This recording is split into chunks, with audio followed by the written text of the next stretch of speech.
Rebels ने attack कर दिया। एड वर्कर्स की प्रोटेक्शन कर रहे थे चाइनीज वाले।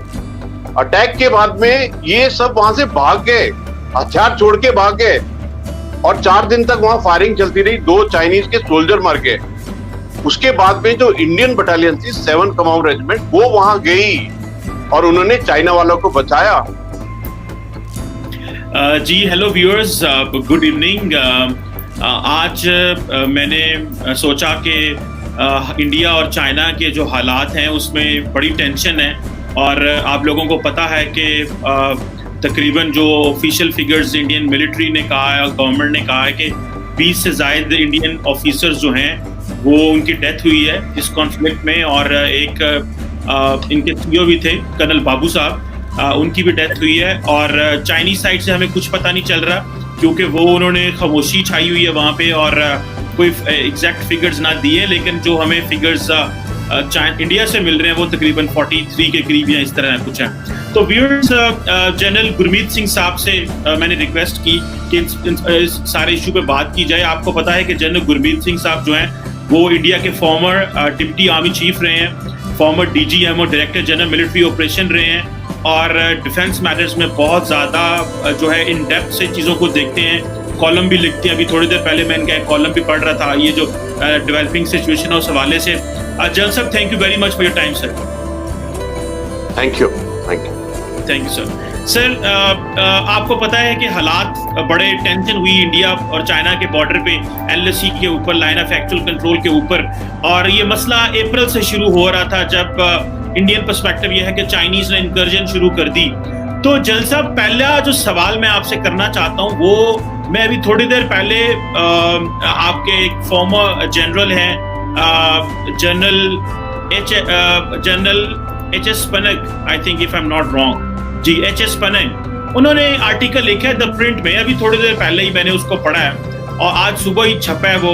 उन्होंने कहा ये है कि, और बड़ी ऑफेंसिव स्टेटमेंट मुझे नजर आ रही है, उन्होंने कहा Modi government and military leaders have soldiers blood on hands.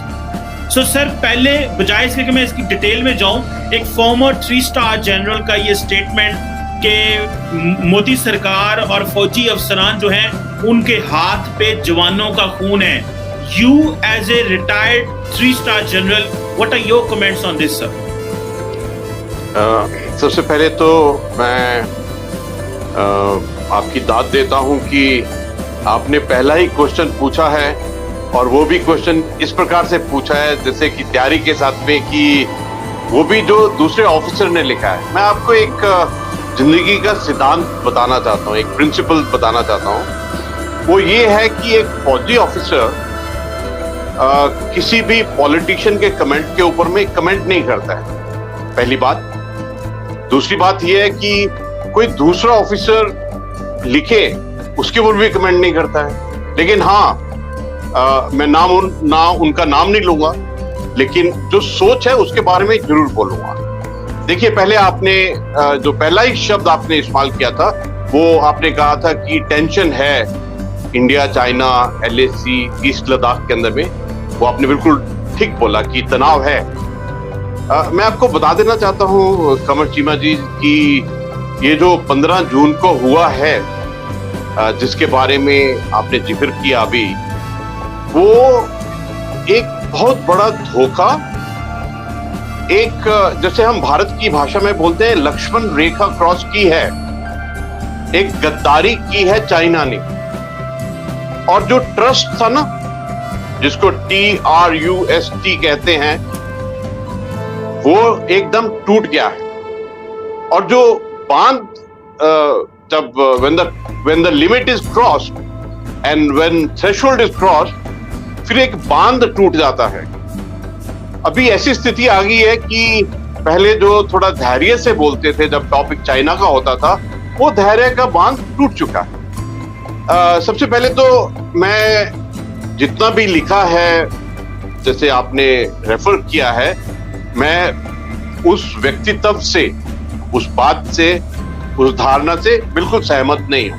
मैं कारण बताता हूं आपको क्यों सहमत नहीं। देखिए, आप भी बहुत राष्ट्रवादी हैं, आप भी अपने देश के बारे में सोचते हैं, हर वक्त आपके दिमाग में रहता है कि किस प्रकार आपके देश की बात की जाए, तो उसी प्रकार भारत में भी राष्ट्र की जो मौजूदा सरकार है उसकी, और जो मौजूदा प्राइम मिनिस्टर साहब हैं और जो सेना है, इसके बरखिलाफ बिल्कुल नहीं बोला जाता है जब बात नेशनल सिक्योरिटी की हो और जब कॉन्फ्लिक्ट चल रहा हो। तो इसके बारे में ऐसा लिखना और ऐसे सवाल उठाना प्रिंसिपली, सिद्धांत के रूप में ठीक नहीं है। अभी मैं बात बताता हूं आपको 15 जून की। देखिए, ये जो चाइना की पीएलए ने हरकत की है, ये तो प्रोफेशनल सोल्जर नहीं करते हैं। प्रोफेशनल सोल्जर, एक सोल्जर क्या होता है? सोल्जर होता है एक इंसान जिसने राष्ट्र की रक्षा और सेवा के लिए कसम बंद होता है, वो लेता है, और वो अकेला नहीं है, उसके साथ में एक हथियार दिया जाता है। तो कभी भी सैनिक विदाउट वेपन, मैं तो सोच भी नहीं सकता हूं कि ऐसी क्या हालत है कि वो भी सरहद के ऊपर में, कि कोई फौजी सोल्जर हो और उसके पास हथियार ना हो। और मेरे को तो सुनकर बहुत ही अचंभा सा लगता है कि स्कफल हुआ, मैली हुआ, उसके अंदर में डंडों के ऊपर में कील और इस प्रकार की चीजें इस्तेमाल हुई। और सिर्फ अभी तक 2 स्टेटमेंट आई है भारत की तरफ से ऑफिशियल। एक तो मिलिट्री की तरफ से कि एक 20 जवान मार्टिर हुए हैं, जिनमें एक कमांडिंग ऑफिसर साहब हैं। देखिए, मैंने तो पूरा जिंदगी फौज में बिताई है। जो कमांडिंग ऑफिसर होता है, बहुत बड़ा औहदा होता है। वो 1000, और स्पेशली इन्फेंट्री के अंदर भी जो 1000 जवान होते हैं, उनका मुखिया और उनका फादर होता है। और अपने कमांडिंग ऑफिसर के लिए पूरे के पूरे जवान कुछ भी कर देंगे। इसमें अभी देखने वाली बात यह है कि ये जो पीएलए ने हरकत की है, क्या ये सोल्जर का काम है?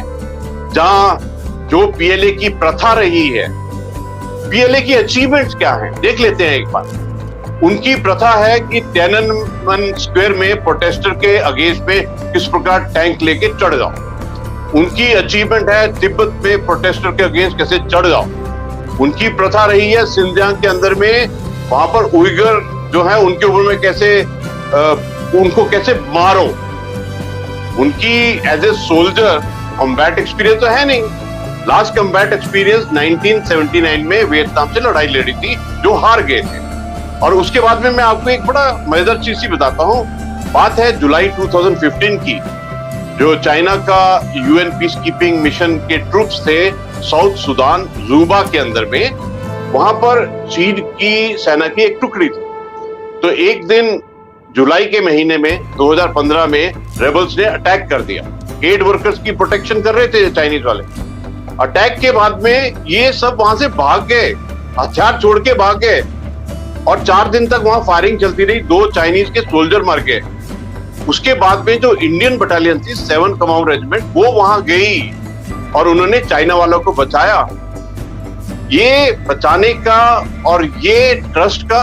और देखिए, 1975 was the last time जब एक तुलंगला जगह है वेस्ट कामेंग में, अरुणाचल प्रदेश में, जहां पर हमारे पेट्रोल को अम्बुश किया था चाइनीज थे, और 4 असम राइफल के जवान मार्टिर हुए थे। 45 इयर्स के बाद में ये एलएसी के ऊपर में हमारे ट्रूप्स की शहीदी हुई है।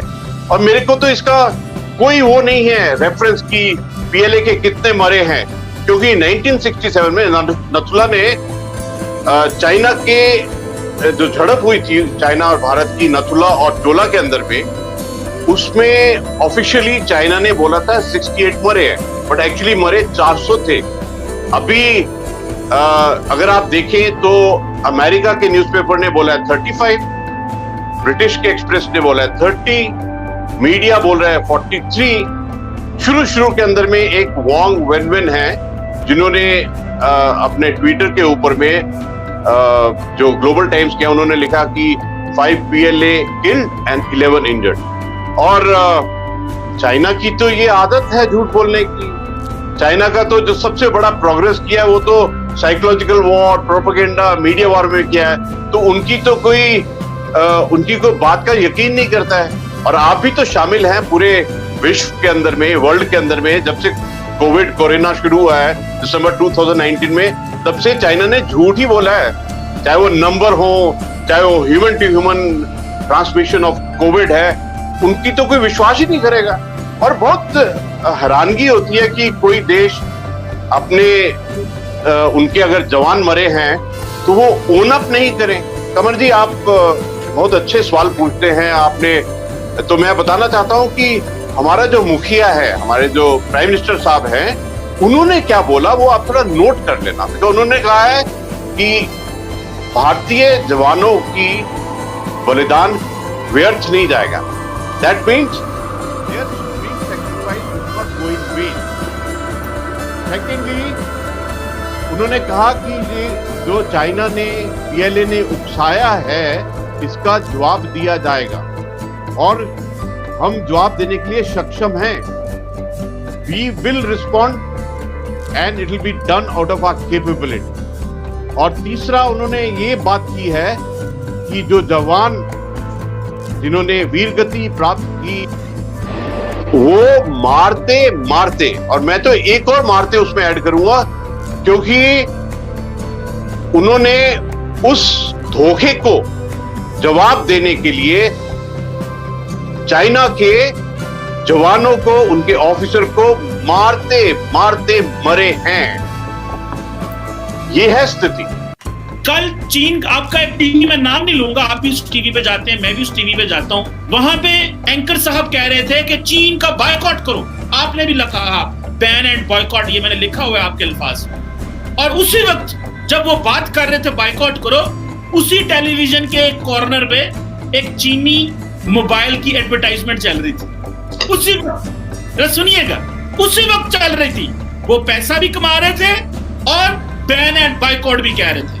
हमारे कुछ भारतीय, सारी बात है, गुस्सा होता है, टीवी तोड़ रहे थे, ऊपर से टीवी फेंका, नीचे सारी लोगों ने देखा, डंडे सोटे मार रहे थे, गुस्सा निकाल रहे थे।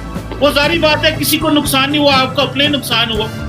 जल साहब, जो मेरी खबर है और मैं आपको इनसाइड बता रहा हूं और इंडिया से बता रहा हूं, इंडियन बिजनेस कम्युनिटी ने मना किया मोदी साहब को, राजनाथ सिंह साहब को और फॉरेन मिनिस्टर को कि वो किसी किस्म का कोई इन्फ्लेमेटरी स्टेटमेंट न दें, ऐसी बात ना करें जिससे उनका पैसा जो चीन में लगा हुआ है वो डूब जाए। ये मैं आपको बड़ी केयरफुली बता रहा हूं। और जो मोदी साहब और राजनाथ सिंह साहब और इंडिया के अंदर जो इतनी खामोशी है, उस खामोशी की वजह आपकी जो बायलैटरल ट्रेड, जो रॉ मटेरियल आपको वहां से आता है, और जो इंडियन बिजनेसमैनों का पैसा लगा हुआ है, स्टॉक मार्केट नीचे गिर जानी थी। कोविड ने पहले ही हालात खराब कर दिए हुए थे। तकरीबन 84% इंडियन जो है, उनकी जो इनकम में फर्क आया है 84%, और ये फिगर स्टैटिस्टिक्स मौजूद है। तो जल साहब, आपके बिजनेसमैनों ने फोर्स किया है मोदी साहब को और बीजेपी को कि खामोश रहे और ना बोलना और कोई बात ना देना, क्योंकि उससे अगर करते तो स्टॉक एक्सचेंजें नीचे गिर जाती, पैसा डूब जाता, मामलात मजीद खराब हो जाते। लिहाजा पिछले 2 महीनों से बीजेपी की सरकार ने कुर्बानी दे दी अपनी सॉवरेनिटी की और इज्जत की इन बिजनेसमैनों की खातिर। क्या कहेंगे? कमर साहब, आपके सवाल सचमुच में बहुत अच्छे होते हैं। आपने जो शब्द इस्तेमाल किए, एक शब्द था खौफ और दूसरा था मैं खबर बताता हूं आपको अंदर की। और मैं आपको अभी बात करता हूं अपने अंदर से, ताकि जो आपकी अंदर की खबर है और ये जो शब्द इस्तेमाल किया खौफ, इसका मैं आपको उत्तर दे सकूं। पहली बात तो चाइना से कोई खौफ नहीं खाता है, ये आप लिख लो, प्लीज लिख लेना। आपके सामने में मेरा आर्टिकल होगा आपके पास में, ये हिंदी में भी, पंजाबी में भी और उर्दू में भी लिखा है। और उसका जो शीर्षक है वो ये है कि चाइना और पीएलए झूठ के ढेर पर बैठा हुआ है।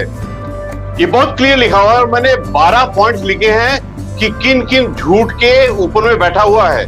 और जो चाइना की वल्नरेबिलिटीज है बहुत ज्यादा हैं।